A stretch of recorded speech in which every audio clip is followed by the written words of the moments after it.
तो दोस्तों, हमारा जो मेन मोटिव रहता है जिम में आने का वो है साइज हमारा बड़ा हो, बाइसेप करके बड़ा करना है ना। तो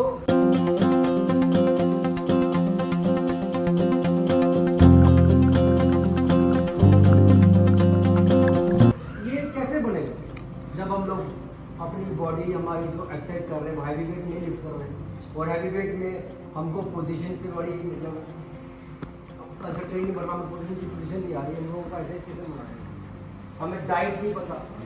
तो वार्म अप का क्या काम है, स्ट्रेचिंग का क्या काम है, ये आज का टॉपिक। पहले बात करते हैं वार्म अप की। हमें जब भी जिम में आना है हमें वार्म अप इसलिए करना चाहिए। सारे कहते हैं पहले वार्म अप कर लो, सारे वार्म अप कर लो, है ना। सबसे पहले हमें जो एक्सरसाइज लगानी है, हम लोग घर से आ रहे हैं, मंडे है तो हम लोग चेस्ट का माइंड बनाकर आ रहे हैं, तो हमको चेस्ट का वार्म अप करना बहुत जरूरी है। पहली बात स्ट्रेचिंग, हम बिफोर दो तरह की स्ट्रेचिंग होती है, एक होती है स्ट्रेचिंग, होती है टाइमिंग, थोड़ी थोड़ी देर देर जिससे हमारी बॉडी जो है हमारा हमें वार्म अप से हमारे हार्ट बीट बढ़ जाएंगे, ठीक है। हमारा जो ब्लड और ऑक्सीजन का फ्लो हमारे मसल तक जाएगा, हमारा मसल जो है एक बॉम्ब का शेप में आ जाएगा, हमारी आंखें खुल जाएंगी, हमारा माइंड कनेक्शन बन जाएगा, ठीक है। ध्यान कहीं और भटका होता है, हम लोग कहीं से बाहर आ रहे हैं, एक्सरसाइज करने के लिए भूल जाते हैं, हमारा दिमाग कहीं और चलता है, एक्सरसाइज करने आ गया, वो जो दिमाग को हम लोग कंसंट्रेट करने के लिए हमें वार्म अप करना, जिससे हमारे दिमाग का जो नर्वस सिस्टम है वो भी एक एक्टिवेट फॉर्म में आता है, उसका जो कंसंट्रेशन है वो भी हमारी एक्सरसाइज में करता है। दूसरी चीज़ है वार्म अप हमको कितनी देर करना है, ज़्यादा से ज़्यादा आपको वार्म अप करना है 10 से 15 मिनट के बीच में, 10 मिनट कर लीजिए।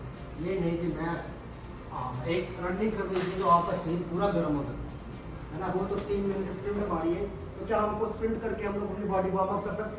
नहीं, क्योंकि हमारी जो स्प्रिंट करते हैं, स्प्रिंट मतलब 100 मीटर का स्प्रिंट मार दिया वो तेज, उसमें क्या होता है हमारी जो हम लोग स्टोर्ड एनर्जी जिम में लेकर आते हैं, वो पहले ही स्टोर्ड एनर्जी हमारी जो है वो यूज हो जाएगी, फिर हम लोग एक्सरसाइज नहीं कर पाएंगे, है ना। वार्म अप तो हो जाएंगे, हमारी पूरी बॉडी, हमारी कार्डियो, हमारा जो हार्ट बीट है वो तेज हो जाएगा, हमारा ब्लड फ्लो है हमारे मसल तक पूरी बॉडी में जोर पड़ेगा, खून का जो फ्लो हमारा तेज हो जाएगा, बट हम लोग उसके बाद एक्सरसाइज करना में प्रॉब्लम हो जाएगी, क्योंकि हमारी जो स्टोर्ड एनर्जी थी वो यूज होगी पहले, उसके बाद हम लोग क्या यूज करेंगे, एक्सरसाइज तो कर नहीं पाएंगे, हाई वेट हम कर ही नहीं पाएंगे। और एक और बात है जो ध्यान में रखनी है, देखो ध्यान में क्या क्या, जितने भी बड़े बड़े बॉडी बिल्डर्स, जितने भी जो आज की डेट में जिन्होंने अच्छा साइज गेन कर चुके हैं, ऐसा कोई भी इंसान नहीं होगा जिसको इंजरी नहीं हुई, ठीक है। हमको वार्म अप जो है ना इंजरी से बचाता है, मसल के साथ मसल जुड़ा होता है, मसल के साथ मसल जो टिश्यू जो जुड़े होते हैं उनको ब्रेक करके हमारा मसल का साइज बढ़ता है। तो हैवी लिफ्ट करेंगे तो हमारा टिश्यू ब्रेक होता है। जब हैवी वेट लिफ्ट करना, अगर आप विदाउट एनी वार्म अप आप बॉडी को मसल को वार्म अच्छे से नहीं किया होगा, तो भाई पहली बात है आप वार्म अप आप वेट लिफ्ट कर नहीं पाओगे, ठीक है। आपकी जो है वो जॉइंट इतना आपको सपोर्ट नहीं करेगी कि आप भी हैवी वेट लिफ्ट करेंगे, आपका मसल इतना रिलैक्स नहीं होगा कि आप हैवी वेट लिफ्ट कर पाओगे, ठीक है। जब अगर आप लिफ्ट कर भी दें तो आपको इंजरीज, हैवी वेट में हमारी पोजीशन सही नहीं रहती। हम लोग अक्सर देखते हैं कि जब हम लोग हैवी वेट लिफ्ट कर रहे हैं तो हम लोगों की दूसरे मसल भी हम लोग इन्वॉल्व कर देते हैं, है ना।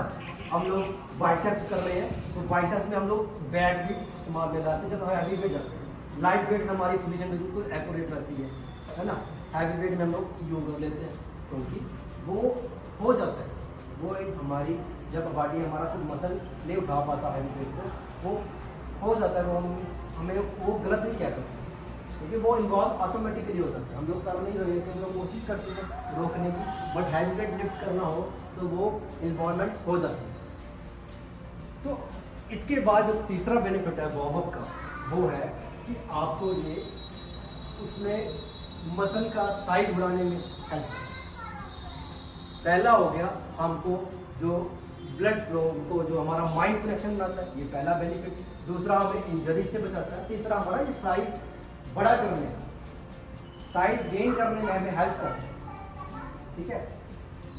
देन इसका जो चौथा बेनिफिट मैं कहूँ, चौथा बेनिफिट है, आपको भी पता होगा जब हम लोग बॉडी बिल्डिंग, जो भी बंदे बॉडी बिल्डर होते और एथलीट बॉडी होती है वो अलग से, एथलेटिक बॉडी में फ्लेक्सिबिलिटी ज़्यादा होती है, वो फ्लेक्सिबल, उनकी जो मसल मोबिलिटी होती है वो ज़्यादा स्ट्रेच करते हैं, वो ज़्यादा फ्लेक्सिबल रहते हैं as compare to body builder.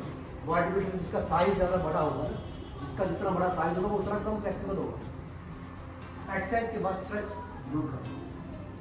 कुछ लोग पूरी एक्सरसाइज के बाद स्ट्रेचिंग करते हैं, मतलब होल एक्सरसाइज आपने 40 से 40 मिनट दी, 1 घंटे एक्सरसाइज कर ली, तो उसके बाद आपने 5-10 मिनट और 5 से 6 मिनट आपने स्ट्रेच करना है उस मसल को आपने ट्रेन करना। आपने टेस्ट की, आपने ये आपने किस तरह से पोज करना है, आपने वन हैंड स्ट्रेच करना है, डबल हैंड आपने अपने पार्टनर को ले लिया, इस तरह से स्ट्रेच करना है, यहाँ से रखिए ऊपर कराना है, ये आपकी चेस्ट के स्ट्रेच है। इस तरह से आपको बाकी वाले जो भी आप एक्सरसाइज करोगे उसको स्ट्रेच करते हैं।